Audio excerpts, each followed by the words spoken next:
Haleluya, puji nama Tuhan. Shalom Bapak Ibu Saudara. Sekali lagi shalom. Berikan tepuk tangan yang meriah buat Tuhan kita. Kita mau meninggikan namanya. Kita mau mengucap syukur sebab Dia Allah yang luar biasa.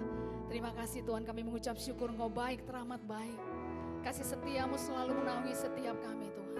Bersyukur kami punya Allah seperti Engkau. Kami bangga Tuhan, Engkau Allah yang luar biasa. Kami kagum akan Engkau.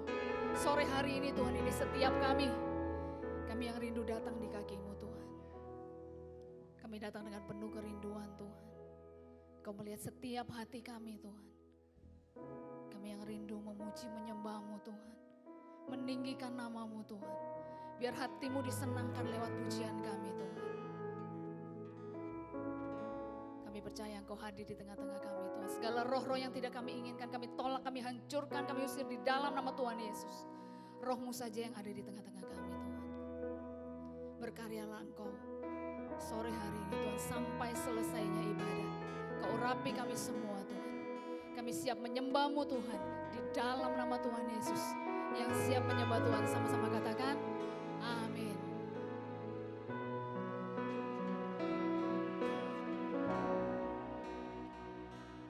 Ya Tuhanku, aku hendak bernyanyi bagi-Mu, katakan selama aku hidup. Ya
perlahan-lahan saya jemput jemaat untuk sama-sama berdiri. Tetap dalam hadirat Tuhan. Lebih sungguh lagi kita mau menyukakan hatinya. Kita mau menyenangkan hatinya.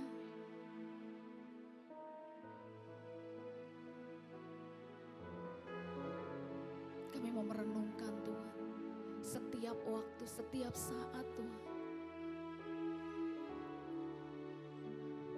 Mari katakan. Inilah yang ku renungkan setiap waktu.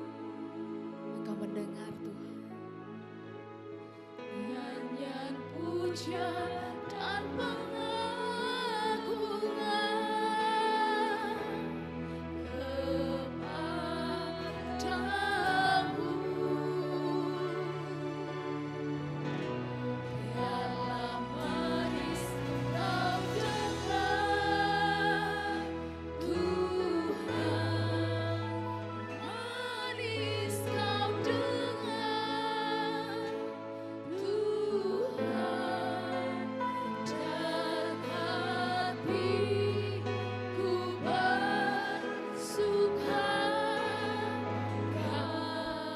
karena-Mu. Yang mau merenungkan Tuhan setiap saat boleh angkat tangan katakan. Inilah yang ku renungkan. Engkau mendengar Tuhan. Setiap waktu kami mau memikirkan Engkau Tuhan. Nyanyian pujian dan pengagungan kepadamu. Biarlah manis kau dengar Tuhan. Kau mendengar Tuhan. Manis kau dengar Tuhan, dan hatiku bersuka karena-Mu.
Engkau dahsyat Tuhan, Engkau dahsyat.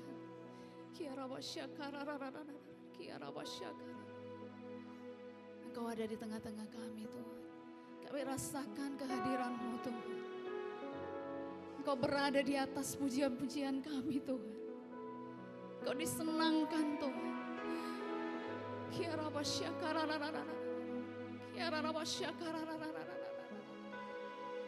Biar nama-Mu saja yang ditinggikan Tuhan. Engkau bertahta di atas puji-pujian kami Tuhan. Engkau ada di dalam hidup kami Tuhan. Bahkan Engkaulah segala-galanya Tuhan. Kami mau taruh Engkau di atas segala-galanya. Engkaulah prioritas kami Tuhan. Kami mau fokus hanya kepada Tuhan. Bukan yang lain.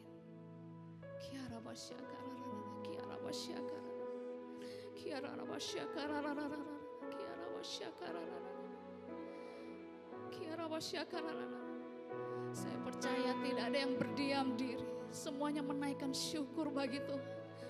Kami mau bermazmur bagi-Mu Tuhan. Kami mau menyembah-Mu Tuhan.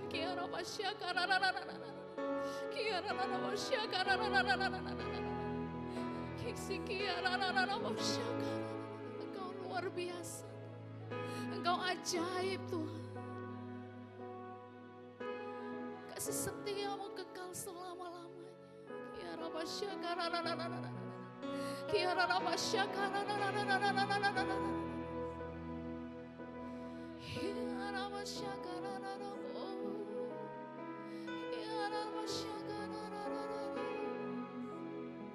Terima kasih Tuhan. Haleluya. Haleluya. Engkau Allah yang heran. Terima kasih Tuhan. Terima kasih Tuhan. Terima kasih Tuhan. Kami bersyukur. Kami bersyukur. Kami bersyukur. Haleluya. Engkau ku sembah. Engkau ku sembah Tuhan selama-lamanya.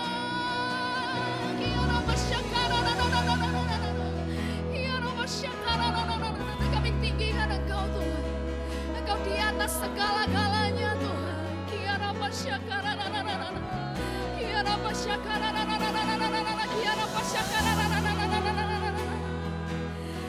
Semua menyembah Tuhan, semua menyembah Tuhan. Ini waktu-Mu Tuhan, ini waktu-Mu Tuhan. Kami bersyukur, kami bersyukur Tuhan.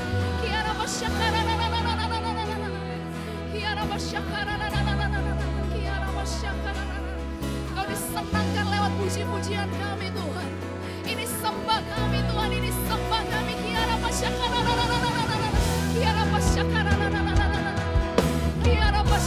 Hanya Engkau yang ditinggikan Tuhan. Hanya Engkau yang diagungkan Tuhan. Engkau Raja segala raja. Terima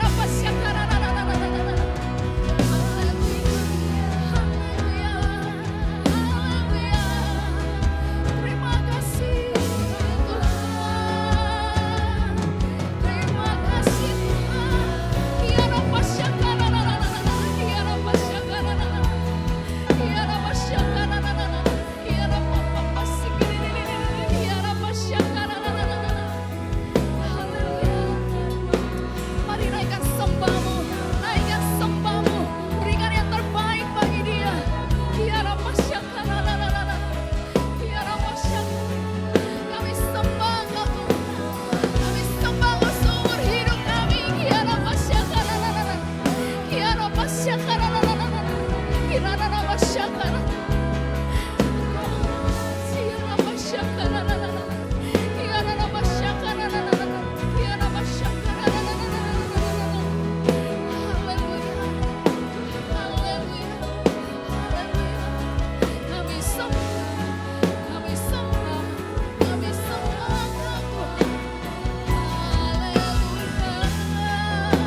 Ini penyembahan kami Tuhan. Kau melihat setiap isi hati kami Tuhan. Kami yang rindu Tuhan. Bahkan Engkau lebih rindu lagi Tuhan.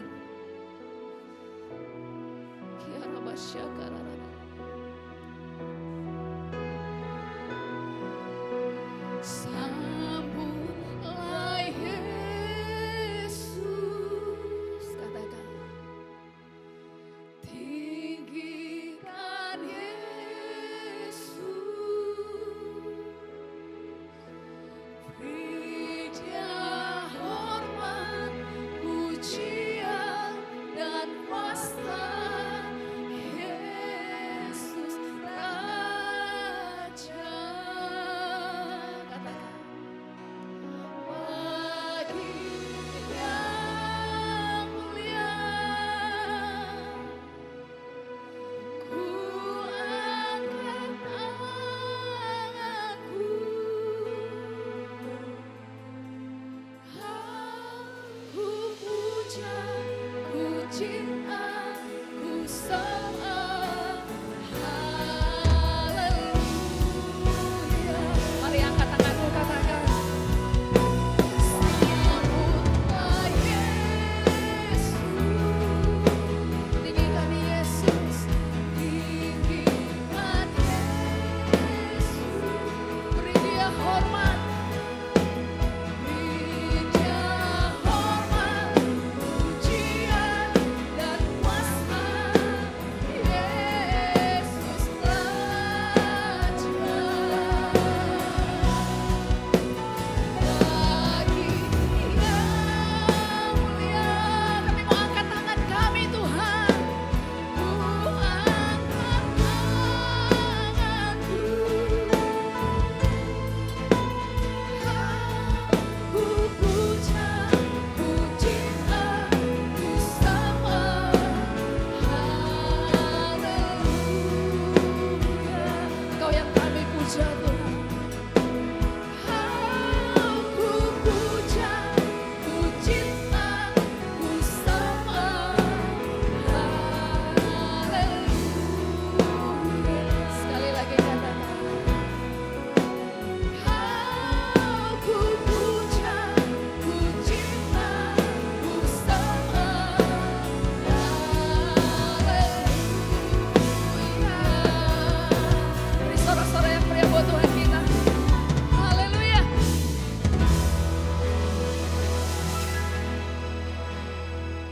Terima kasih Tuhan. Hanya Engkau yang kami puja. Hanya Engkau yang kami cinta Tuhan. Hanya Engkau yang kami sembah. Terima kasih Tuhan. Ini setiap kami anak-anak-Mu Tuhan. Rindu meninggikan nama Tuhan. Rindu bersorak-sorai bagi Engkau Tuhan. Terima kasih Tuhan. Di dalam nama Tuhan Yesus yang siap bersorak-sorai, sama-sama katakan. Amin. Shalom Bapak Ibu Saudara. Siap memuji Tuhan, amin. Siap memuji Tuhan, amin. Kasih salam dulu kanan kiri, katakan Tuhan Yesus baik.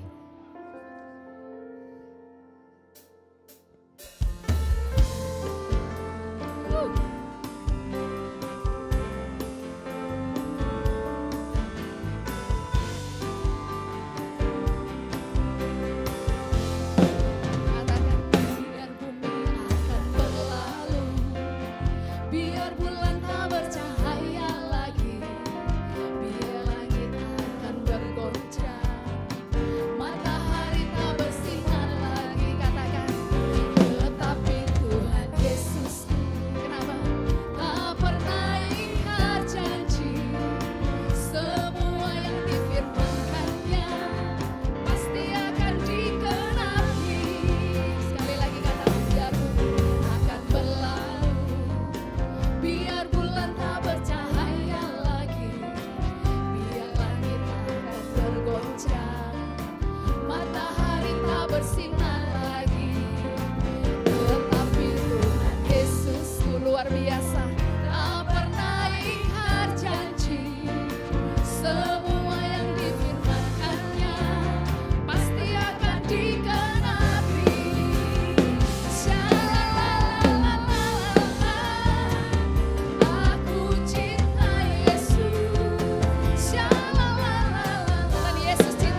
kasih buat kasih setia Tuhan. Kami nyatakan Tuhan, kami cinta Engkau dan terlebih lagi Engkau cinta kami Tuhan. Kami ada di dalam-Mu dan Engkau ada di dalam kami. Terima kasih Tuhan. Tiba saatnya kami mau memberikan korban persembahan Tuhan. Kami mau berikan yang terbaik Tuhan untuk pekerjaan Tuhan di tempat ini. Besar kecilnya Tuhan melihat. Tuhan memberkati kami semua Tuhan. Kami mau berikan yang terbaik. Kami mau berikan dengan hati yang penuh sukacita. Terima kasih Tuhan. Mengucap syukur kami boleh memberi di dalam nama Tuhan Yesus. Haleluya. Amin. Selamat memberi, Tuhan Yesus memberkati.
Hidup kita selalu ada.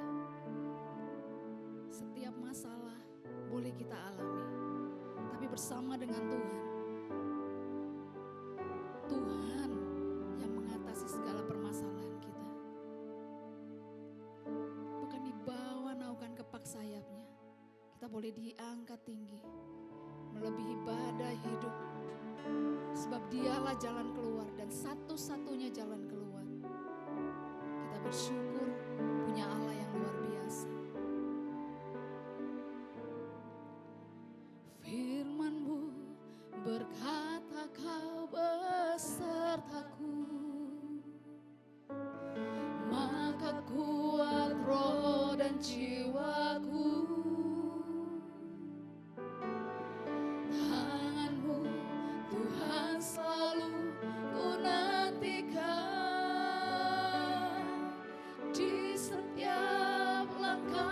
Percaya, mari katakan. Firman-Mu berkata Kau besertaku, maka kuat roh dan jiwaku. Tangan-Mu Tuhan selalu ku nantikan. Di setiap langkahku percaya, dengan sayap-Mu ku akan terbang tinggi di tengah badai hidup. Ku tak menyerah. Engkau mendengar Tuhan. Kau kekuatan dan perlindungan bagiku, pertolonganku di tempat maha tinggi. Ku mengangkat tanganku, aku berserah. Kau ku nantikan, Kau yang ku sembah. Yesusku, Rajaku. Mari kita bersama-sama bangkit berdiri. Firman-Mu berkata Kau besertaku, kami kuat Tuhan. Maka kuat roh dan jiwaku. Engkau yang kami nantikan Tuhan. Tuhan selalu ku nantikan. Di setiap langkah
Yesus, hanya Engkaulah yang kami nantikan.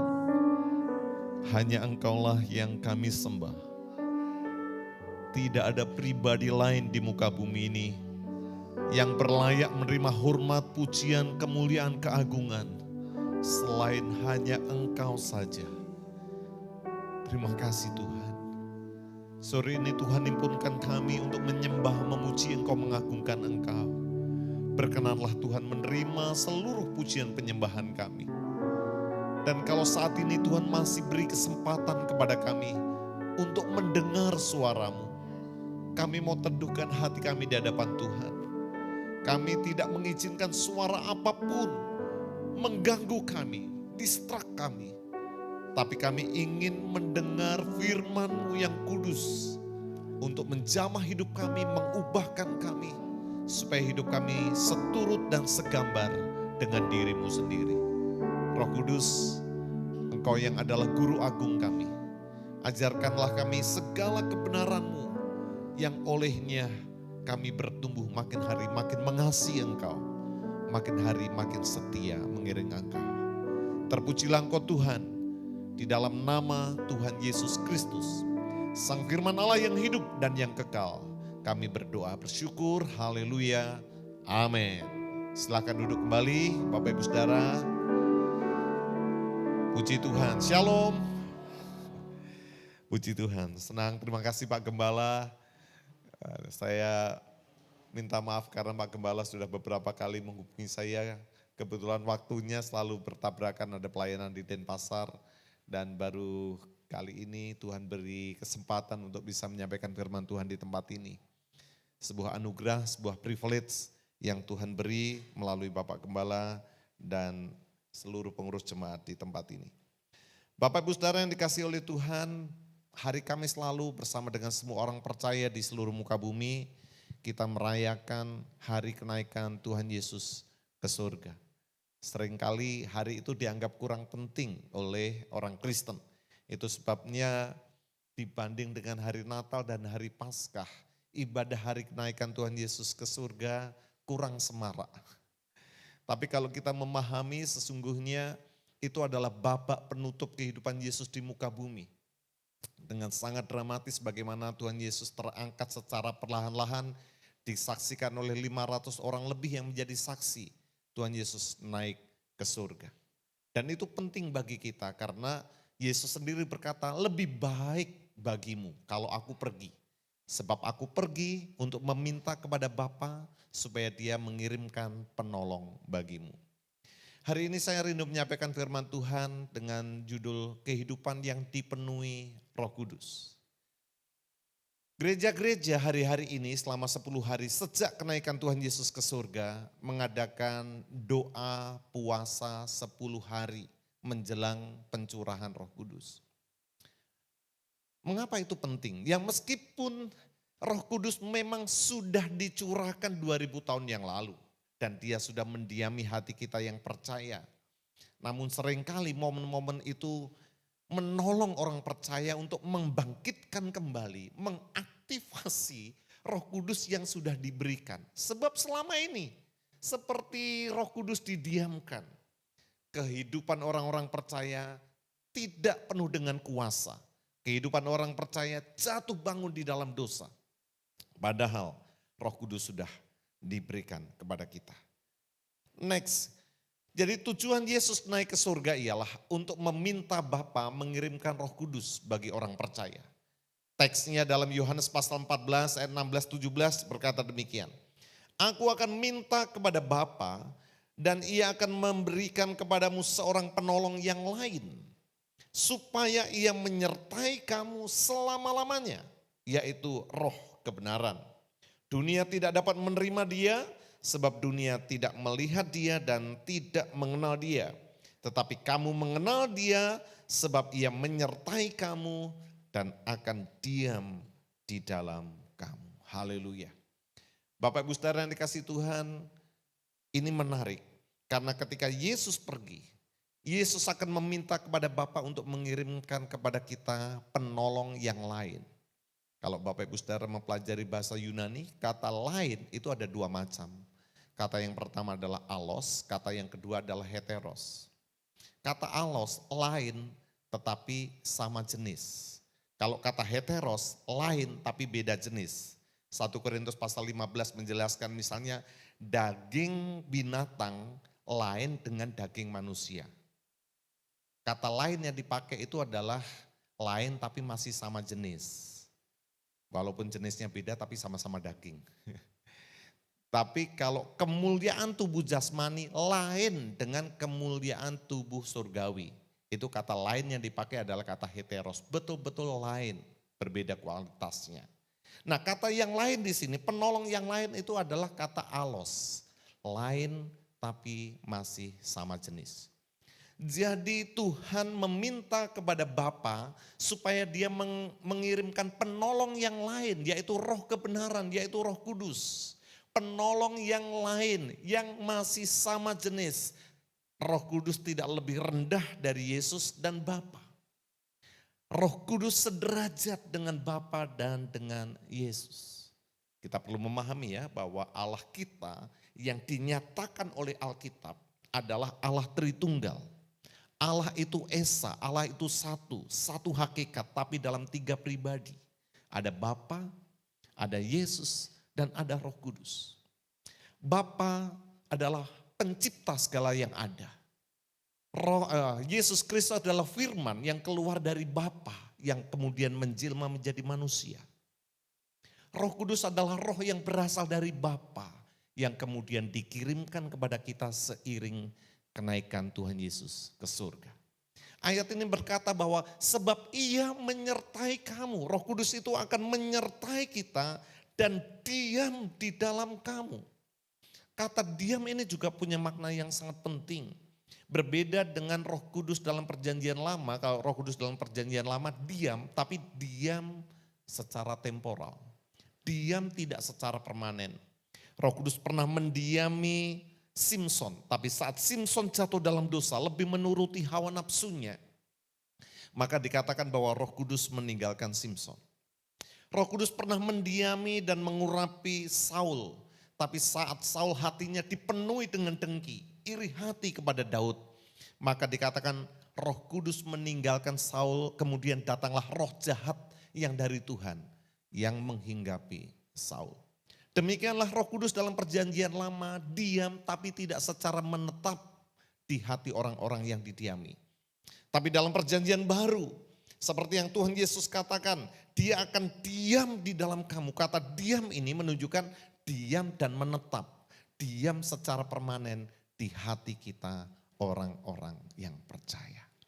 Jadi ini indah. Itulah sebabnya minggu-minggu ini, hari-hari ini betapa pentingnya hati kita dikuasai oleh Roh Kudus. Nah Bapak Ibu Saudara, masalahnya adalah banyak orang percaya sudah didiami oleh Roh Kudus, sudah disertai oleh Roh Kudus, tapi hidupnya tidak penuh dengan Roh Kudus. Orang yang hidupnya dipenuhi oleh Roh Kudus, dia menunjukkan sebuah kehidupan yang berbeda dengan sebelumnya. Orang yang hidupnya dipenuhi oleh Roh Kudus, dia akan menunjukkan sebuah kehidupan yang berbeda di antara orang-orang yang ada di sekitarnya. Mengapa demikian? Saya mencatat paling tidak ada 3 hal yang hari ini kita akan pelajari. Apa dampaknya ketika seseorang itu dipenuhi oleh Roh Kudus? Yang pertama, Bapak Ibu Saudara, Roh Kudus memuaskan jiwa kita. Roh Kudus akan memuaskan jiwa kita. Itu nampak dalam perkataan Tuhan Yesus dalam Yohanes pasal 7 ayat 37 sampai dengan ayat yang ke-39. Saya bacakan bagi kita.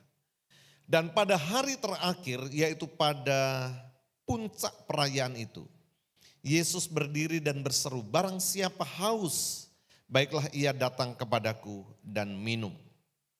Barang siapa percaya kepadaku, seperti yang dikatakan oleh kitab suci, dari dalam hatinya akan mengalir aliran-aliran air hidup.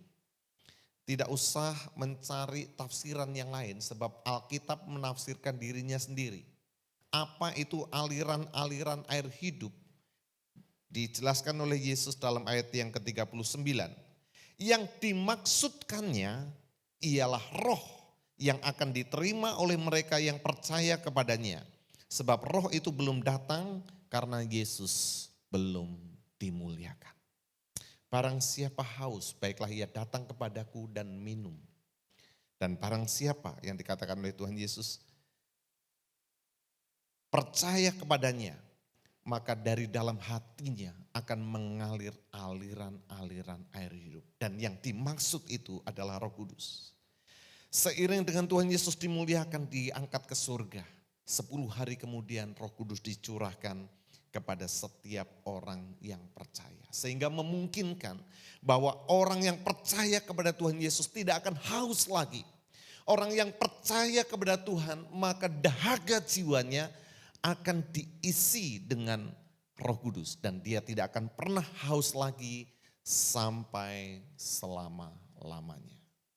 Bapak Ibu Saudara, ini menarik perhatian kita karena seharusnya, idealnya orang yang percaya, jiwanya itu tidak akan pernah dahaga lagi. Jiwanya tidak akan pernah haus lagi. Sebab Roh Kudus itu diberikan saat kita percaya. Dalam Efesus pasal yang pertama ayat 13-14 dikatakan di sana, di dalam Dia kamu juga karena kamu telah mendengar firman kebenaran, yaitu Injil keselamatanmu. Di dalam Dia kamu juga ketika kamu percaya dimeteraikan dengan Roh Kudus yang dijanjikannya itu. Dan Roh Kudus itu adalah jaminan bagian kita sampai kita memperoleh seluruhnya, yaitu penebusan menjadikan kita milik Allah untuk memuji kemuliaannya.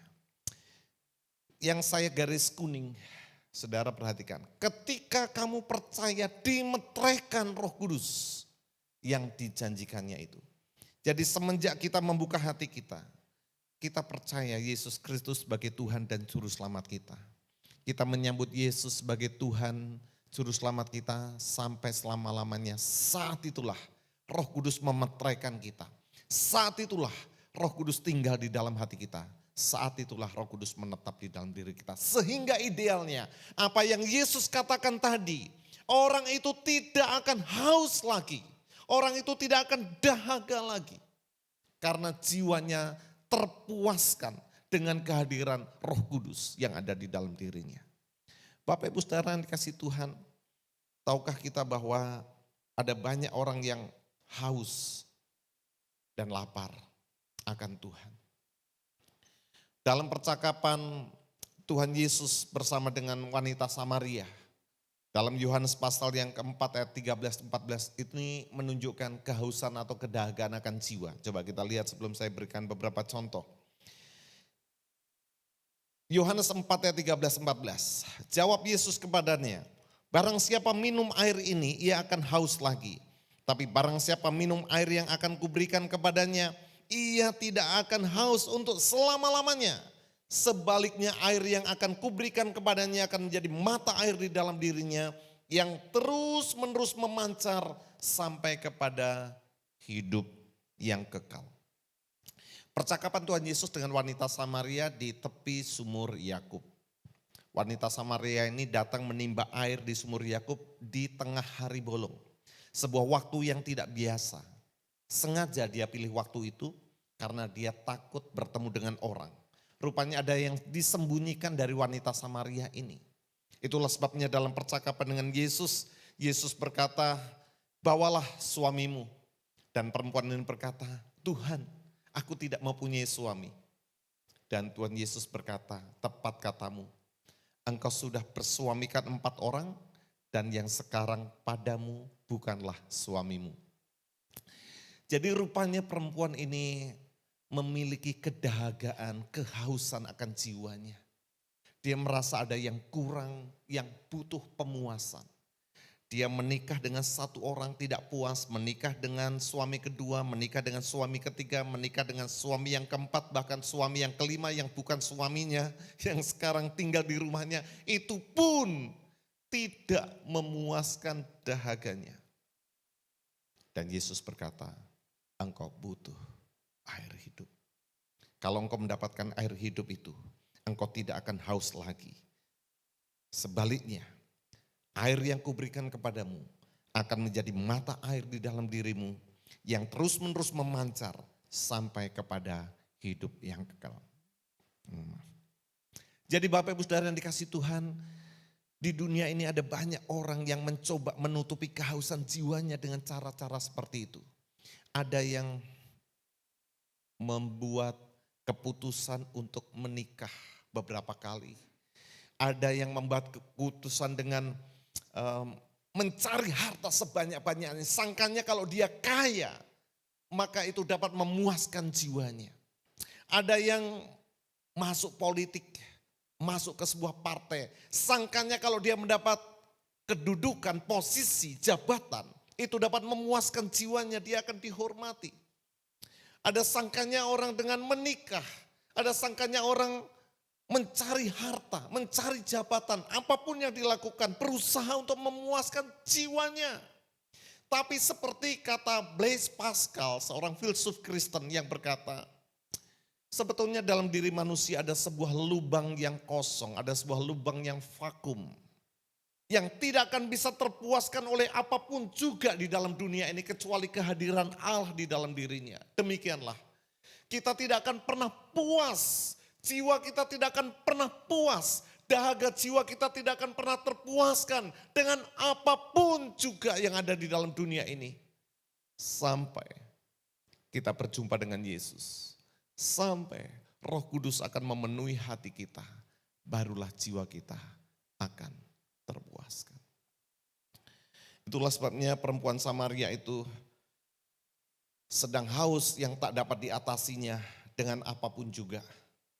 Sampai akhirnya dia berjumpa dengan Yesus. Barulah dia mendapatkan kelegaan seiring iman percayanya kepada Yesus.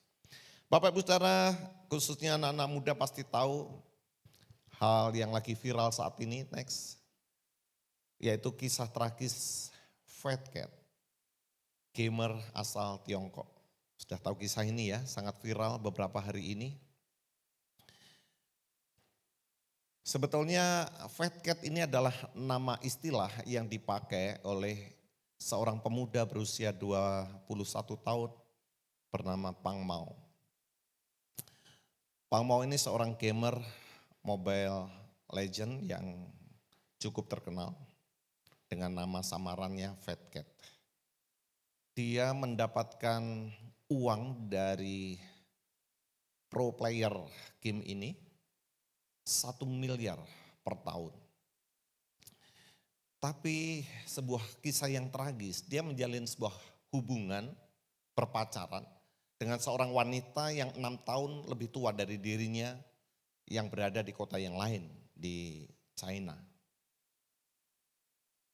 Hubungan itu baik awalnya dan istilahnya adalah Pang Mao ini bucin. Sehingga dia menyerahkan segala yang dimilikinya. Pendapatan dia dari games itu 1 miliar per tahun diserahkan semuanya kepada pacarnya ini. Sampai satu saat mereka janjian untuk bertemu. Dan kemudian Pang Mao ini naik kereta menjumpai kekasihnya. Awalnya dijanjikan mereka akan tinggal satu rumah sebab semua sudah dikirimkan ke pacarnya, mereka akan tinggal di satu tempat yang baik. Tapi sampai di sana rupanya dia tidak mau untuk tinggal satu tempat. Sehingga Pang Mao ini mencari tempat yang kumuh, yang sangat tidak layak, bahkan kamar mandi pun tidak ada. Demikian miskinnya dia karena dia tidak memiliki uang sedikit pun. Dan tragisnya rupanya pacarnya ini tanpa alasan yang jelas meminta putus atas hubungan yang sudah dibangun kurang lebih 2 tahun itu. Sehingga Pang Mao ini menjadi frustasi, menjadi stres, lalu kemudian dia pergi ke jembatan terbesar di kota itu dan dia terjun dari jembatan itu dan mati. Kisah itu begitu viral akhir-akhir ini di bulan Mei, tanggal 3 Mei kemarin. Dan yang menyedihkan postingan terakhir dari Pang Mao ini, dia sedang makan McDonald. Lalu dia berkata sudah 2 tahun dia tidak pernah makan McDonald. Karena semua uangnya dikirim untuk pacarnya, ternyata pacarnya hidup foya-foya dengan uang yang dia kirim dan memutuskan hubungan tanpa alasan yang jelas. Hancurlah hidup Pang Mao ini. Sehingga pemerintah Cina, saya baru membaca beritanya, menetapkan tanggal 3 Mei, tanggal matinya Pang Mao ini, ditetapkan sebagai hari kesetiaan seorang laki-laki. Hari kesetiaan seorang laki-laki. Tapi bagi saya bodoh sekali Pang Mao ini. Menyerahkan seluruh hidupnya. Dia merasa hidupnya tidak akan berarti apapun, tidak akan terpuaskan sebelum dia menikahi pacarnya. Yang sebetulnya belum pernah dia jumpai, hubungan jarak jauh. Sedih sekali. Saudara, mungkin ada di antara kita berkata, oh saya tidak bucin seperti itu Pak Pendeta. Tapi seandainya kita dapat memenuhi hasrat kita dengan semua keinginan kita. Kita menikah dengan orang yang kita cintai, bahkan kita katakan dia adalah wanita tercantik di dunia ini. Mungkin ada di antara kita yang berkata, oh enggak, saya mempunyai harta yang cukup. Rumah yang baik, mobil yang paling baik. Bahkan mungkin ada di antara saudara, oh enggak, saya sekolah paling tinggi. Saya mendapatkan titel gelar paling tinggi dalam dunia akademis. Saya mau katakan apapun yang saudara peroleh, itu tidak akan pernah bisa memuaskan jiwamu. Jiwa kita ini dahaga yang tidak bisa terpuaskan oleh apapun juga. Itu sebabnya Yesus datang ke dalam dunia. Yesus mati di atas kayu salib untuk memberikan makna kepada kehidupan manusia yang sia-sia. Lalu kemudian dia naik ke surga, dia mengirimkan Roh Kudusnya kepada kita. Supaya orang yang dipenuhi dengan Roh Kudus, rasa haus, rasa dahaganya terpenuhi. Sehingga dari dalam dirinya mengalir aliran-aliran air hidup. Bapak Ibu Saudara, penuhi hatimu dengan Roh Kudus. Penuhi jiwamu dengan Roh Kudus. Sebab hanya itulah yang dapat memuaskan dahaga jiwamu. Yang kedua, orang yang dipenuhi Roh Kudus, di mana Roh Kudus itu akan memberikan kemerdekaan dari belenggu dosa. Ayatnya ada di dalam Roma pasal yang ke-8 ayat 1 sampai dengan ayat yang ke-6. Saya bacakan demikian. Demikianlah sekarang tidak ada penghukuman bagi mereka yang ada di dalam Kristus Yesus. Roh yang memberi hidup telah memerdekakan kamu dalam Kristus dari hukum dosa dan hukum maut. Sebab apa yang tidak mungkin dilakukan hukum Taurat karena tak berdaya oleh daging, telah dilakukan oleh Allah. Dengan jalan mengutus anaknya sendiri di dalam daging yang serupa dengan daging yang dikuasai dosa karena dosa. Ia telah menjatuhkan hukuman atas dosa di dalam daging. Supaya tuntutan hukum Taurat digenapi di dalam kita yang tidak hidup menurut daging tetapi menurut roh. Sebab mereka yang hidup menurut daging memikirkan hal-hal yang dari daging. Mereka yang hidup menurut roh memikirkan hal-hal yang dari roh. Karena keinginan daging adalah maut, tetapi keinginan roh adalah hidup dan damai sejahtera. Haleluya. Bapak Ibu Saudara, ayat-ayat ini dilatar belakangi pasal 7, di mana Rasul Paulus frustasi dengan dirinya. Betapa dia tidak bisa lepas dari tabiat dosa dan tabiat kedagingan. Dia ingin melakukan hal yang baik, tapi celakanya yang jahat yang dia lakukan. Ada kehendak untuk melakukan kehendak Tuhan, firman Tuhan, tapi justru dosalah yang dia lakukan. Sampai dia berkata, aku ini manusia celaka. Siapa yang dapat membebaskan aku dari tubuh maut ini? Coba kita baca saja ayatnya. Dalam Roma pasal 7 ayat 15, saya sudah daftarkan beberapa ayat-ayat yang saya barusan katakan tadi. Hidup penuh dengan Roh Kudus memampukan kita mengalahkan tabiat dosa dan kedagingan. Roma 7 ayat 15. Sebab apa yang aku perbuat aku tidak tahu karena bukan apa yang aku kehendaki. Yang aku perbuat tetapi apa yang aku benci itulah yang aku perbuat. Lalu ayat yang ke-18. Sebab aku tahu bahwa di dalam aku, yaitu di dalam aku sebagai manusia, tidak ada sesuatu yang baik. Sebab kehendak memang ada di dalam aku tetapi bukan hal berbuat apa yang baik. Ayat 19. Sebab bukan apa yang aku kehendaki yaitu yang baik yang aku perbuat. Melainkan apa yang tidak aku kehendaki yaitu yang jahat yang aku perbuat. Ayat 20. Jadi jika aku berbuat apa yang tidak aku kehendaki, maka bukan lagi aku yang memperbuatnya, tetapi dosa yang diam di dalam aku. Bapak Ibu Saudara, ini yang melatar belakangi dalam Roma pasal 8 tadi, bahwa rohlah yang memberi hidup, yang memerdekakan kita dari hukum dosa dan hukum maut.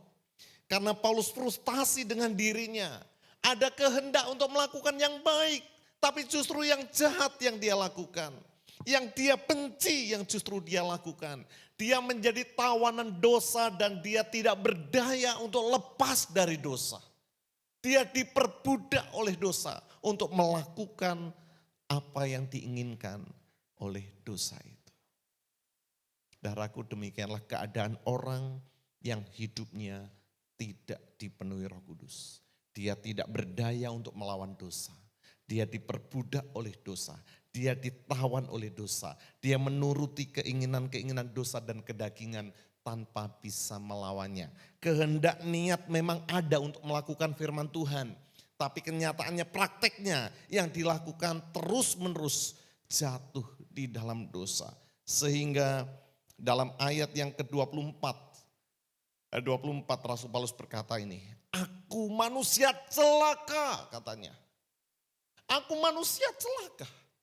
Siapakah yang akan melepaskan aku dari tubuh maut ini? Dan ini seruan orang-orang yang di luar Tuhan. Seruan orang-orang yang hidupnya terlepas dari Roh Kudus. Aku ini manusia celaka. Aku ingin melakukan apa yang baik, tapi justru yang jahat yang aku lakukan. Dalam pelayanan pastoral saya sering berjumpa dengan orang-orang demikian. Ketika saya tegur, saya ingatkan tentang dosanya. Orang itu berkata, Pak Pendeta, sebetulnya saya pun tidak ingin Pak hidup seperti ini Pak. Tapi bagaimana kami sudah terlanjur dan kami tidak bisa lepas dari itu. Banyak orang tertawan oleh dosa dan tidak bisa melepaskan dari belenggu dosa itu. Seorang warga negara Malaysia, saya baca dalam sebuah artikel, dia punya kelainan, yaitu suka sekali menginjak kaki orang. Dan akibat hobinya yang aneh itu, beberapa kali dia mendapat bau mentah di wajahnya, dan beberapa kali dia harus masuk tahanan polisi. Tapi setiap kali dia sudah keluar dari tahanan polisi, kemudian dia lakukan sama, dia injak kaki orang lagi. Dan kemudian dia masuk lagi. Keluar lagi, dia injak kaki orang lagi dan dia masuk kembali. Sampai satu saat dia berkata pada polisi, Pak tolong banget tolong. Jangan lepaskan saya dari sini. Saya kerasan di sini. Sebab kalau saya di tahanan ini saya tidak akan injak kaki orang lagi. Kasihan ya. Tapi demikianlah orang yang tertawan dengan dosa. Tidak bisa lepas dari dosa itu. Tidak bisa lepas dari kedagingan.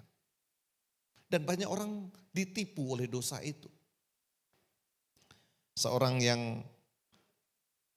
remaja di Amerika, ketika seorang profesor bernama Dr. Neil Anderson memberikan seminar di sebuah universitas tentang kemerdekaan di dalam Kristus. Kemudian seorang mahasiswa berkata, Dr. Neil, mohon bicara. Apa yang Bapak sampaikan itu omong kosong. Kemerdekaan dalam Kristus? Apa itu? Kemerdekaan itu seperti saya Pak. Saya mau onani kapan saja saya bebas. Saya merdeka. Dan pertanyaan itu menggema, membuat semua orang terdiam. Semua orang menunggu respon dari Dr. Neil Anderson. Apa jawabannya? Dr. Neil Anderson kemudian berkata begini, oh ya, kamu merdeka, kamu bebas. Coba saya minta satu hal kepada kamu, saya challenge satu hal. Bisakah kamu satu hari saja untuk tidak melakukan onani? Mahasiswa itu tidak bisa jawab. Dan sadarlah dia bahwa yang dia maksud dengan kebebasan sebetulnya dia adalah tertawan. Dia tidak bisa lepas dari kebiasaan buruk itu. Ada banyak orang menyangka dengan menuruti hawa nafsu daging mereka, mengumbar hawa nafsu daging mereka, menuruti semua kehendak dosa. Mereka sangka itu adalah hidup yang merdeka. Padahal mereka tertawan, mereka diperbudak oleh dosa. Saudaraku yang dikasihi Tuhan, tidak ada cara lain kecuali kita mengizinkan Roh Kudus mendiami kita, menguasai kita, memenuhi hati kita.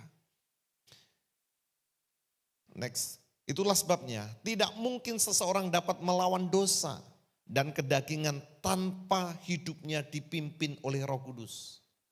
Dan itulah sebabnya Rasul Paulus mengingatkan dalam Efesus pasal 8 ayat 18. Dan janganlah kamu mabuk oleh anggur, karena anggur menimbulkan hawa nafsu, tetapi hendaklah kamu penuh dengan roh. Hendaklah kamu penuh dengan roh. Nah ini menarik karena kata penuh dalam bahasa Yunani dari kata pleroo. Pleroo itu ada 3 makna sebetulnya. Yang pertama artinya menekan, seperti sebuah perahu yang dihembusi angin, ditekan. Yang kedua menyerap, seperti spons yang ditaruh di dalam air. Dia menyerap air yang di sekitarnya. Tapi yang ketiga, nah inilah yang saya rasa benar dengan kata penuh, yaitu mendominasi, menguasai seluruhnya. Jadi kata penuh dari kata pleroo yang berarti mendominasi atau mengendalikan secara total itu dipakai dalam beberapa ayat dalam Injil-Injil. Misalnya dalam Lukas pasal yang kelima ayat yang ke-26. Setelah Yesus menegur orang-orang Farisi dan menyembuhkan orang lumpuh, orang-orang heran dan dipenuhi rasa takut. Kata pleroo yang dipakai. Jadi orang-orang itu dipenuhi rasa takut, takjub akan perbuatan Yesus. Mereka tidak lagi menyepelekan siapa Yesus itu dengan mujizat yang baru dibuat oleh Yesus. Lukas 6 ayat 11.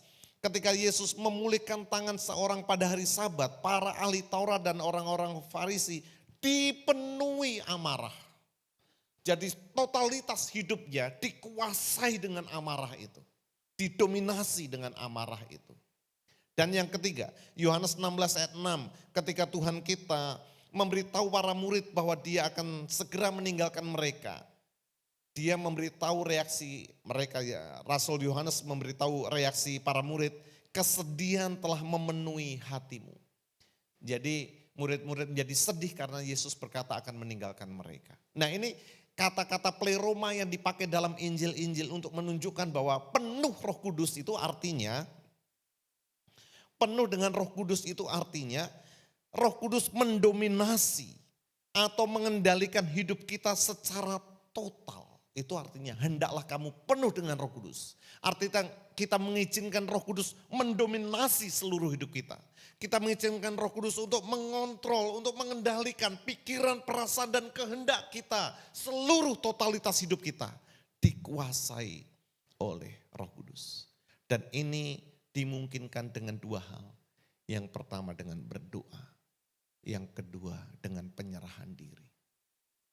Itulah sebabnya setiap hari kita harus berkata kepada Tuhan, Tuhan penuhilah hatiku dengan Roh Kudus.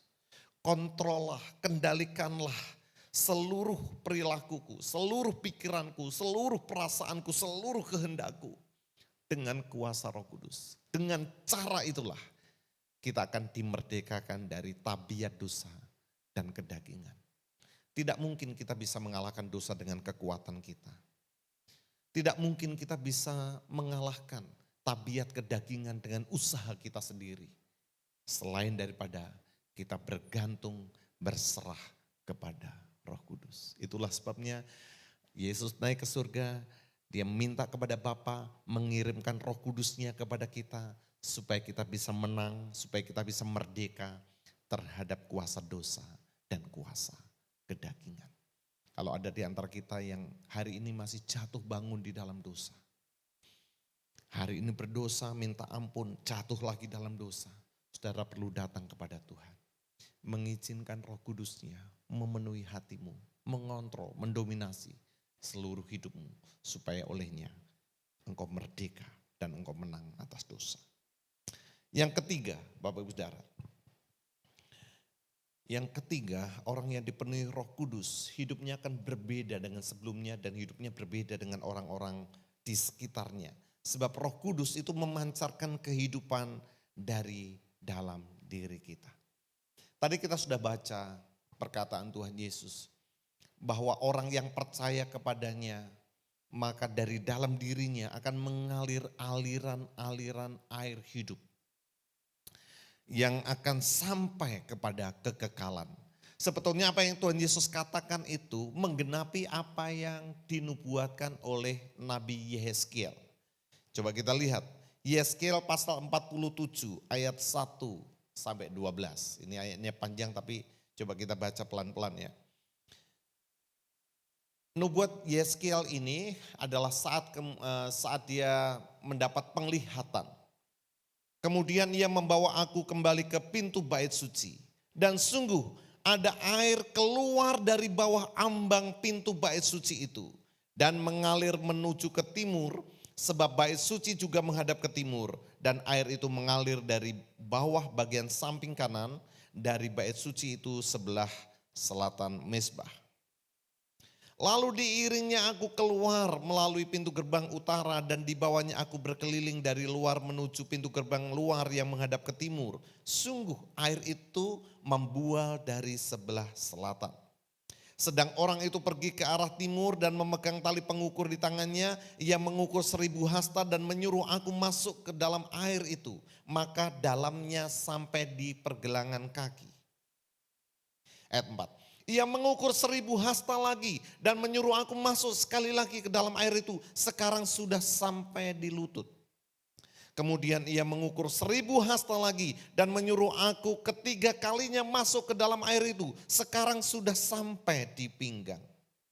Sekali lagi ia mengukur 1000 hasta lagi. Sekarang air itu sudah menjadi sungai di mana aku tidak dapat berjalan lagi. Sebab air itu sudah meninggi sehingga orang dapat berenang, suatu sungai yang tidak dapat diseberangi lagi. Lalu ia berkata kepadaku, sudahkah engkau lihat hai anak manusia? Kemudian ia membawa aku kembali menyusur tepi sungai. Jadi air yang dari bait suci, dari pintu bait suci tadi, mulai dari mata kaki sekarang sudah menjadi sungai, tidak terseberangi. Lalu kemudian Yehezkiel diajak menyusuri di tepi sungai itu. Dalam perjalanan pulang, sungguh sepanjang tepi sungai itu ada amat banyak pohon di sebelah sini dan di sebelah sana. Ia berkata kepadaku, sungai ini mengalir menuju wilayah timur dan menurun ke arah Yordan dan bermuara di Laut Asin. Air yang mengandung banyak garam itu menjadi tawar. Ayat 9. Sehingga kemana saja sungai itu mengalir, segala makhluk hidup yang berkeriapan di sana akan hidup. Ikan-ikan akan menjadi sangat banyak, sebab kemana saja air itu sampai, air laut di situ menjadi tawar. Dan kemana saja sungai itu mengalir, semuanya di sana hidup. Wow. Maka penangkap-penangkap ikan penuh sepanjang tepinya mulai dari En Gedi sampai En Eglaim. Daerah itu menjadi penjemuran pukat dan di sungai itu ada berjenis-jenis ikan. Seperti ikan-ikan di laut besar sangat banyak. Tetapi rawa-rawanya dan paya-payanya tidak menjadi tawar, itu menjadi tempat mengambil garam. Ayat terakhir. Pada kedua tepi sungai itu tumbuh bermacam-macam pohon buah-buahan yang daunnya tidak layu dan buahnya tidak habis-habis. Tiap bulan ada lagi buahnya yang baru sebab pohon-pohon itu mendapat air dari tempat kudus itu.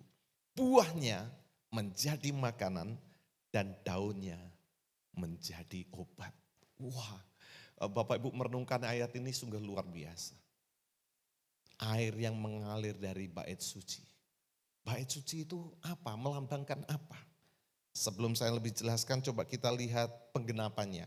Next.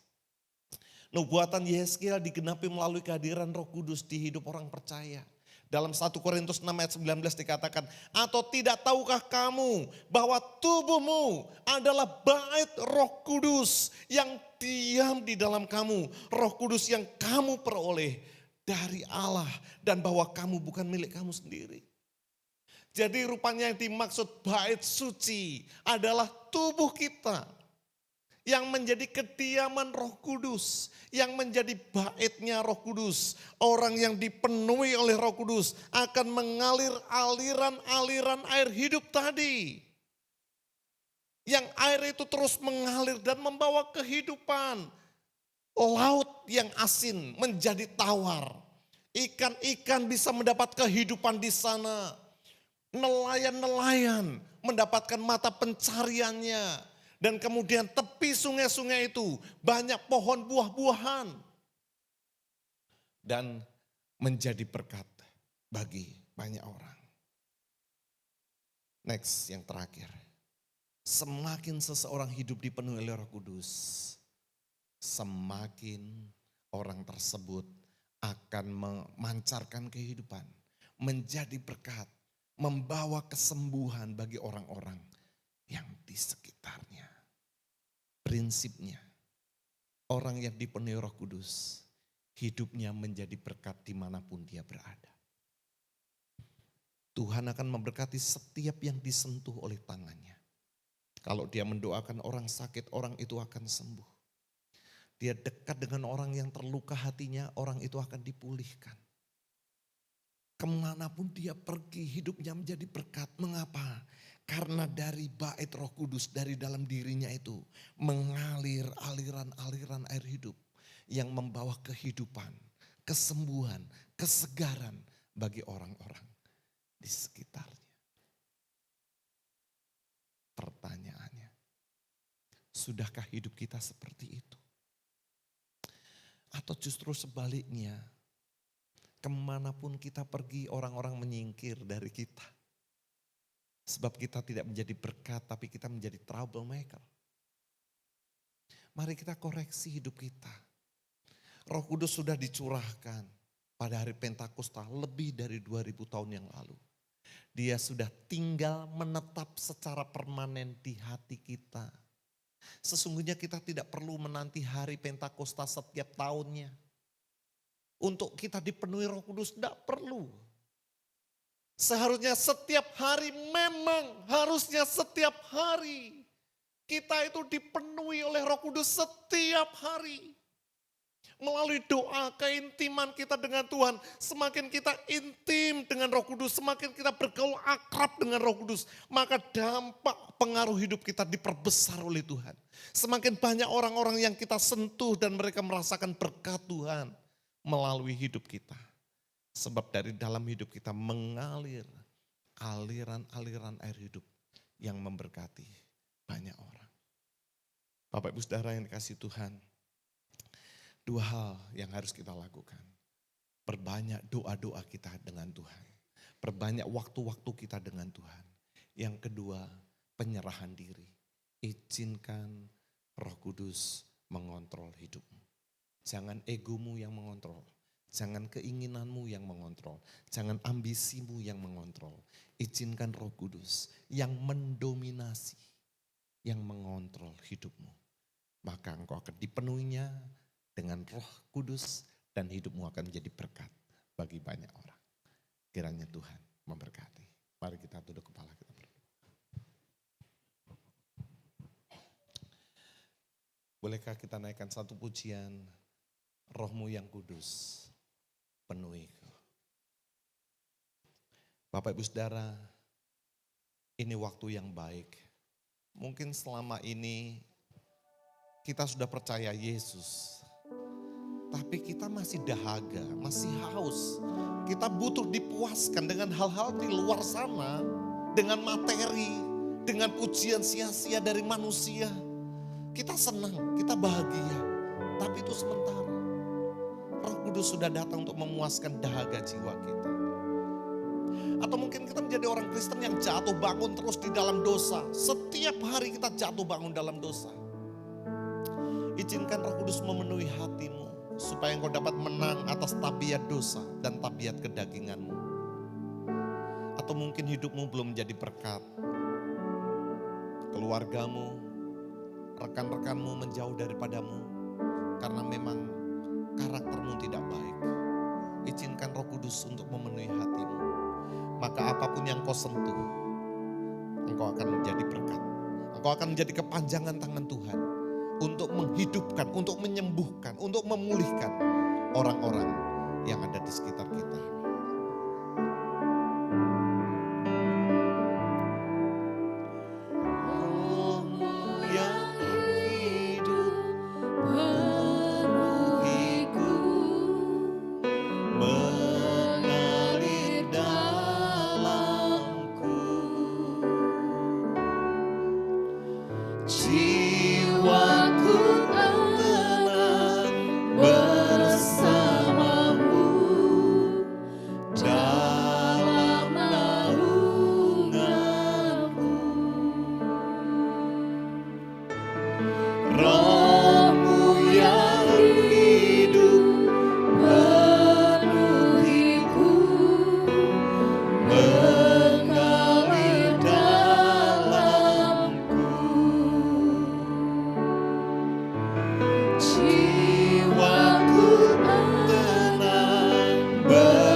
Jamah hati kami Roh Kudus.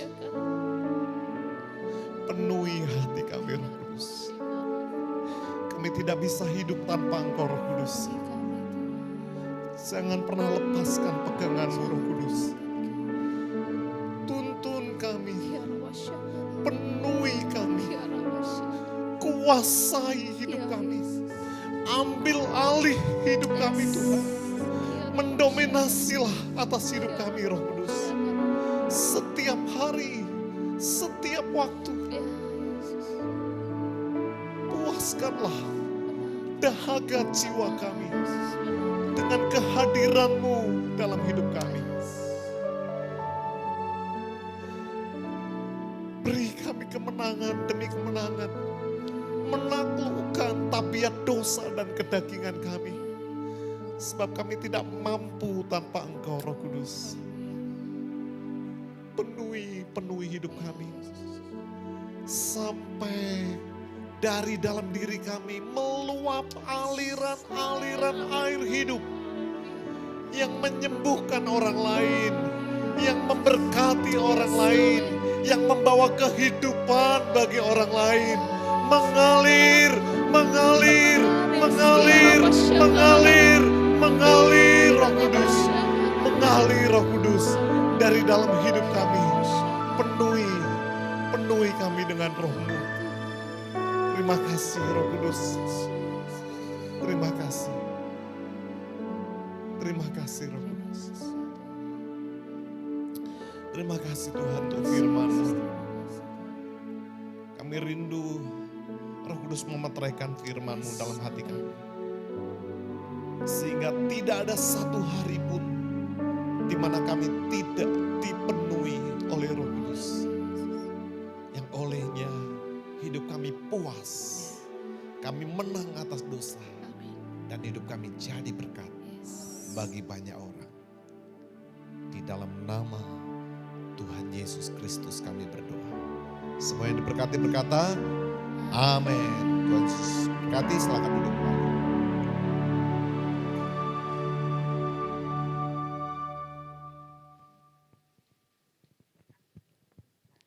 Baik, terima kasih kepada Bapak Pendeta Yosua Prabowo yang sudah menyampaikan firman Tuhan dengan luar biasa.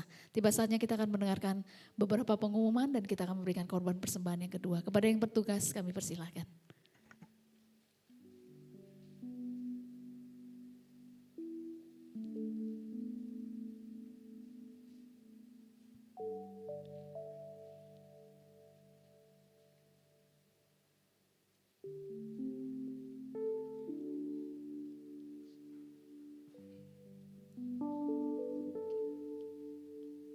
Kita berdoa. Bapa, terima kasih, kami menaikkan syukur kepadamu. Sungguh Tuhan sangat teramat baik. Terima kasih kami punya Tuhan yang hebat. Tuhan yang mengasihi kami. Tuhan yang rela mati buat kami, menebus dosa kami dan memberi kami anugerah keselamatan. Bahkan Tuhan yang memberi kami Allah Roh Kudus. Kami tidak ditinggalkan, tetapi Roh Kudus yang menolong kami, Roh Kudus yang menyertai kami, Roh Kudus yang memampukan kami. Dan izinkan Roh Kudus bekerja di dalam hidup kami, memegang kendali hidup kami, merubah karakter-karakter kami menjadi semakin baik. Supaya kami boleh menjadi berkat dan hidup kami ini boleh berkenan di hadapan Tuhan. Terima kasih Tuhan, berkati hamba-Mu yang sudah memberkati kami semua, menyampaikan kebenaran firman Tuhan. Kiranya Tuhan pakai lebih hebat lagi untuk memenangkan banyak jiwa. Berkati juga pelayanannya, pekerjaannya, keluarganya. Biarlah Tuhan yang membuat berhasil dan beruntung, menjadi berkat dan memuliakan nama Tuhan. Terima kasih Tuhan, kami mau memberikan persembahan, berkati kami semua dan kami mau memberi dengan hati yang penuh sukacita. Di dalam nama Tuhan Yesus kami berdoa dan bersyukur. Amin. Sambil persembahan dijalankan, saya bacakan beberapa pengumuman untuk seminggu ke depan. Sebelumnya kami mengucapkan terima kasih untuk pelayanan Bapak dan Ibu Yosua Prabowo. Tuhan Yesus memberkati. Kami juga mengucapkan selamat datang bagi Bapak Ibu yang baru pertama kali beribadah bersama kami di tempat ini. Ada? Sebelah saya tadi. Terus belakang saya. Depan saya juga kayaknya. Ya. Jemaat yang ada di dekat beri salam. Dan kami mengundang untuk minggu-minggu berikutnya tetap beribadah bersama kami di tempat ini. Saya bacakan pengumuman setiap hari Rabu pukul 7:30 kita ada FA di gereja.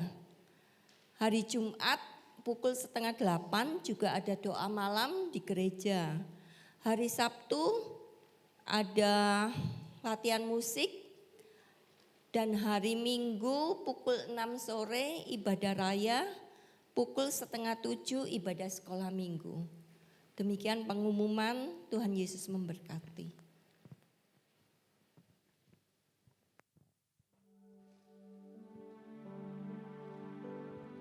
Baik, kita akhiri ibadah kita malam hari ini. Mari kita mau sama-sama berdiri.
Sesembahan pujian pada saat malam hari ini.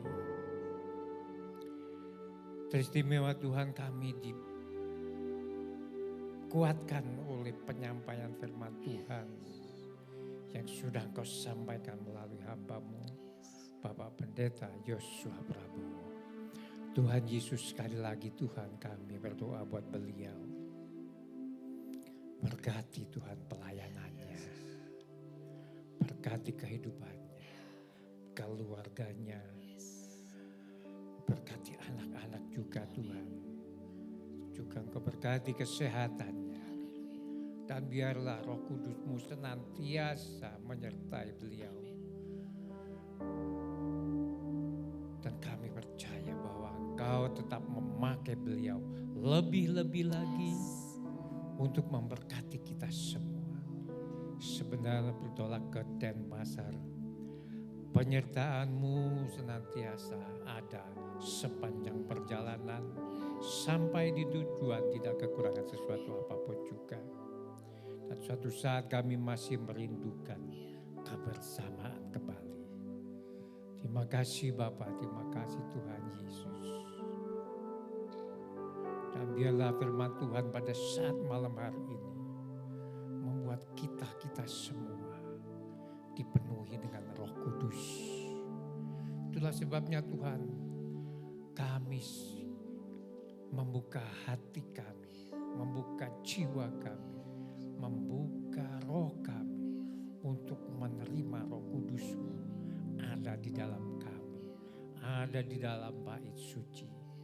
Sehingga apa yang kami lakukan, apa yang kami katakan, apa yang kami perbuat, semuanya terkontrol oleh Roh Kudus sendiri yang ada di dalam kehidupan kami. Itulah sebabnya Tuhan, Roh Kudus masih tetap ada di dalam kehidupan kami. Sehingga kami boleh terkontrol dalam setiap tindakan-tindakan kami, perkataan kami, dan segala aktivitas kami. Terima kasih Bapa, terima kasih Tuhan Yesus. Saat malam hari ini Tuhan kami berdoa buat bangsa dan negara kami. Engkau berkati Bapak Presiden kami, Wakil Presiden kami, serta jajaran para menteri, Bapak Kapolri kami dan Panglima TNI kami. Kami serahkan semua di tangan Tuhan Yesus. Dan kami percaya Engkau tetap memberkati bangsa dan negara kami. Kami juga berdoa buat Bapak Presiden kami terpilih, Wakil Presiden kami terpilih. Kami percaya kuasa Roh Kudus-Mu memilih yang terbaik buat bangsa dan negara kami. Terima kasih Tuhan, terima kasih. Kami juga berdoa buat kota di mana kami berada, Kabupaten Jembrana. Berkati Bapak Bupati kami, Wakil Bupati kami, serta jajaran yang tertinggi sampai yang terendah. Kami serahkan semua di tangan Tuhan Yesus. Kami percaya bahwa kesejahteraan kota di mana kami berada ini adalah kesejahteraan kami pula. Itulah sebabnya Tuhan, Kau berkati perekonomian kota Jembrana. Engkau berkati keamanan kota kami, Kabupaten Jembrana ini Tuhan. Terima kasih, kami serahkan semua di tangan Tuhan Yesus. Saudara, kemari kita angkat tangan, siap terima berkat dari Allah. Diberkati pada saat datang, diberkati pula pada saat engkau pulang. Diberkati sawah dan ladangmu, usaha dan pekerjaanmu. Diberkati engkau di kota dan diberkati engkau di ladang. Diberkati buah kandunganmu, diberkati bakulmu dan tempat adonanmu. Diberkati usaha tokomu, usaha bengkelmu, usaha rumah kos-kosanmu, usaha rumah makanmu, usaha budidaya tambakmu, pendidikanmu dan kesehatanmu. Saudaraku, engkau tetap naik, tidak akan pernah turun. Dan engkau tetap menjadi kepala, bukan ekor. Saudaraku, mari kita pulang membawa segala kemenangan, damai sejahtera. Adalah Bapa, Allah Putra, Allah Roh Kudus, dari mulai saat ini sampai Maranatha, Tuhan Yesus datang kedua kali. Haleluya.